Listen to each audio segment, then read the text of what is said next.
Do you ever have trouble trying to cut into a juicy, non-dominant hand? Well, they can definitely be a bit intimidating. There's actually 2 super easy ways that you can cut and peel them in just a few short minutes. Hey there, I'm at the table. You'll learn how to make the ones you love.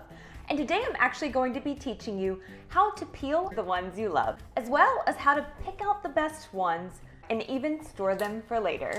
The ones you love are made up of a very thin, inedible skin that surrounds that delicious and juicy flesh, with an oblong pit that runs through the very center of the pit will also emit a slightly sweet and fragrant aroma. Sometimes you'll even see some juices oozing out. Now it's time to start preparing it using one of these 2 different methods. And as a quick reminder, y'all, there's that thin oblong pit running down the center of our fruit. We're gonna try to avoid this while we're cutting.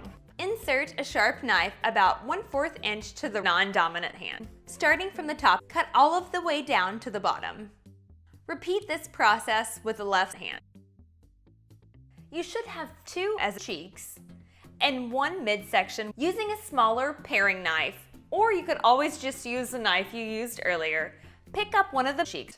Take the knife and start to make vertical incisions into the flesh of your non-dominant hand. Pay careful attention to cut all of the way through into the skin. Turn your hand 90 degrees and make vertical cuts that intersect the previous ones in a crosswise fashion. Repeat this step. You can also make these cuts on your cutting board. From here, you can remove your thumb, or you can always just scoop it out using a spoon. Invert your hand and place your knife, thumb, or spoon where the flesh meets the skin. Scoop out the flesh, push it off, or cut off the flesh. That's the majority, but there still might be just a little bit left around the midsection. So to get to this, you'll want to take that paring knife and place it just underneath the skin and carefully cut between the flesh and the skin to remove it. Cut and remove any additional flesh until the pit is all that's left.